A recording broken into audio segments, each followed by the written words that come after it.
Multi স্পেশালিটি হাসপাতাল। মেঘবেলা লাইভে আপনার পছন্দের টিভি চ্যানেলস সম্পূর্ণ বিনামূল্যে, শুধুমাত্র মেঘবেলা ব্রডব্যান্ডের কানেকশনের সঙ্গে। মেঘবেলা ব্রডব্যান্ড, বাংলার ঘরে ঘরে। ত্রিকোণ প্রেমের জেরে মারধর কাণ্ডের নতুন মোড়। গত 27 নভেম্বর এক যুবককে মারধরের অভিযোগে জেটিয়া থানার পুলিশ 2 অভিযুক্তকে গ্রেপ্তার করেছিল, তবে জামিনে ছাড়া পেয়ে যান তারা। শনিবার সমাজ মাধ্যমে একটি ভিডিও ভাইরাল হয়। রোববার সেই ভিডিও নজরে আসে তদন্তকারী অফিসারের। ভিডিওতে এক অভিযুক্তকে বলতে শোনা যায়, আমার কথা শোনো, আমি রাত করে আমি কালকে সকালে আমি খবর চেয়ে নেব। এর থেকে সন্দেহ হয় অভিযুক্তদের কাছে আগ্নেয়াস্ত্র থাকতে পারে। রাতেই অভিযান চালিয়ে 2 অভিযুক্তকে ফের আটক করে পুলিশ। জেরায় ধৃতরা স্বীকার করে নেন তাদের কাছে অবৈধ আগ্নেয়াস্ত্র রয়েছে। এরপর পাল্লাদহ এলাকায় তাদের বাড়ির পাশে গোপন জায়গায় তল্লাশি চালিয়ে একটি আগ্নেয়াস্ত্র উদ্ধার হয়। এদিকে এই ঘটনায় শুরু হয়েছে রাজনৈতিক তরজা। নৈহাটির বিধায়ক সনদ দে বলেন, ঘটনাটা আমি শুনলাম, এলাকার মানুষের অভিযোগ।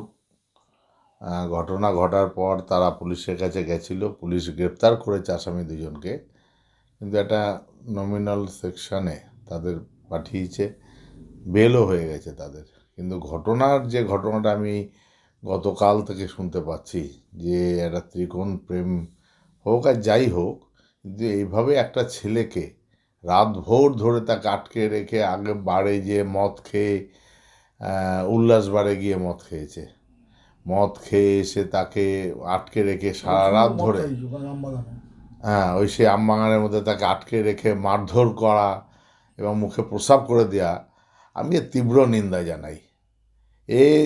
মানে চরমতম শাস্তি হওয়া উচিত।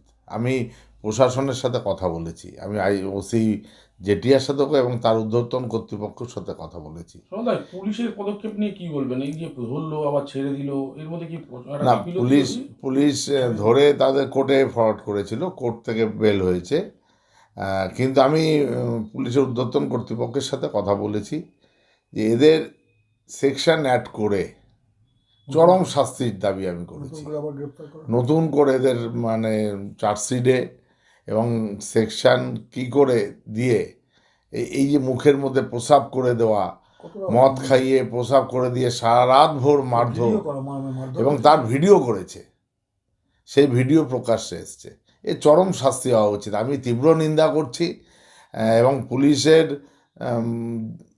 কেউ আমি অনুরোধ করেছি যে একে ঠিক করে যে ধারায় এরা পানিশমেন্ট পাবে সেই ধারা আপনাদের দিতে হবে।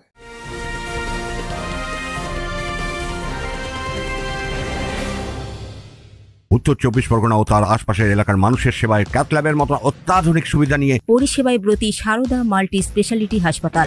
একই ছাদের তলায় মানুষ সাধারণ চিকিৎসা থেকে শুরু করে 24 ঘন্টা cath lab, MRI, CT scan, এনআইসিইউর মতো সুবিধা এবার থেকে পেয়ে যাবেন সারদা মাল্টি স্পেশালিটি হাসপাতালে। প্রয়োজনে যোগাযোগ করুন 033-2592-0730, 2593-0730, 2593-3562 ও 9331275635 নম্বরে। আমাদের ঠিকানা Royal Park, Kalyani expressway, Barrackpore, Kolkata 7,01,21। Multi মাল্টি স্পেশালিটি হাসপাতাল, পরিষেবাই হোক আমাদের মূল লক্ষ্য।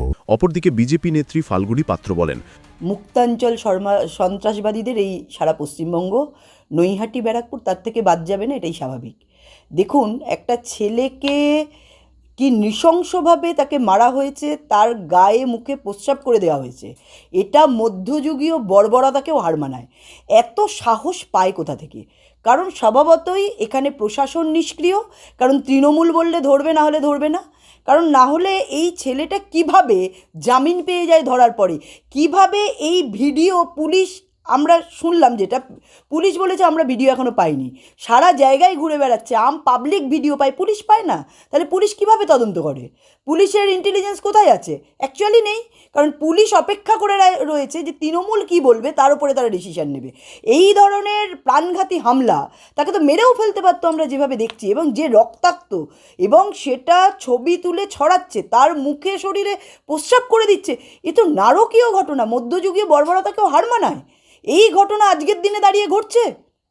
সরবই যে পঞ্চায়েত সদস্য এবং নৈহাটির বিধায়ক পরিবারের লোক আতঙ্কে রয়েছে, পরিবারের সঙ্গে। এখন সরব হয়েছে কিনা জানি না, কারণ যেটা প্রকাশ্যে আসে সেটা তো চাপা দেওয়ার জায়গা নেই, স্বভাবতই নিন্দা করতেই হবে। কিন্তু এই যে পুলিশ, এটা তো আর বিজেপির পুলিশ নয়, এটা তো পুলিশটা তো রাজ্য সরকারের, যে সরকার ক্ষমতায় আছে, অর্থাৎ তৃণমূলের পুলিশ। তাহলে সেই পুলিশ এত ঘটনার পরে কোন ধারা দিল যে জাদু বলে ছাড়া পেয়ে গেল কোর্ট থেকে? ধারার ওপরেই তো কেস হয়। পুলিশ সূত্রে খবর, অভিযুক্তদের কাছে অস্ত্র কোথা থেকে এলো, আরও আগ্নেয়াস্ত্র বা কার্তুজ অন্য কোথাও লুকোনো রয়েছে কিনা তা খতিয়ে দেখা হচ্ছে। আদালতে ধৃতদের হেফাজতে নেওয়ার আবেদন জানিয়েছে পুলিশ। অরিন্দম রায় চৌধুরীর রিপোর্ট, নিউজ বেঙ্গল টুডে।